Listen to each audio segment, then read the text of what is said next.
ஒரு இன்ஸ்பெக்டர் போய் நீ இப்படி நடந்தது தப்புன்னு போய் வீட்டுக்குள்ளே புகுந்து அடிக்கிறான்னா அது அவனுக்கு இருக்கிற அதிகாரத்தை பயன்படுத்தி அவன் வந்து அந்த வேலையை செய்கிறான்.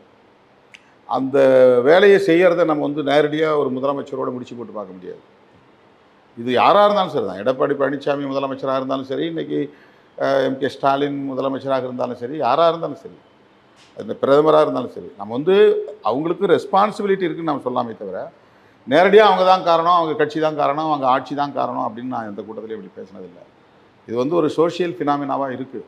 இல்ல நாம நோக்கம் அப்படி இல்லை. அரசியல் தலைவர் நானும் வந்து எடப்பாடி பழனிசாமி இருந்தப்ப வேற மாதிரி கையாண்டேன், இப்போ வேற அப்படிலாம் கிடையாது.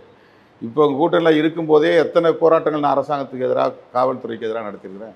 இல்லை என்னோட நானே பல மேடைகளில் பல நிகழ்ச்சிகளில் பட்டியல் போட்டு காட்டியிருக்கிறேன். இல்லை என்னோட கேள்வி, ஒரு லாக்அப் கொலைக்கு எதிராக ஒரு பொது அழுத்தம் சமூகத்தில் கொடுக்கப்படணும்.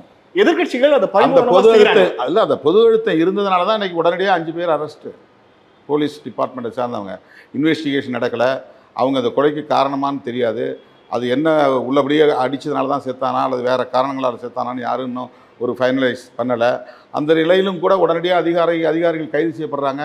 அவங்க மேலே அந்த வழக்கு பதிவு செய்யப்படுதுன்னா அது எதனுடைய விளைவு? தொடர்ச்சியான பொது அழுத்தம் இருக்கிறதுனால வரக்கூடிய விளைவு தான் அது.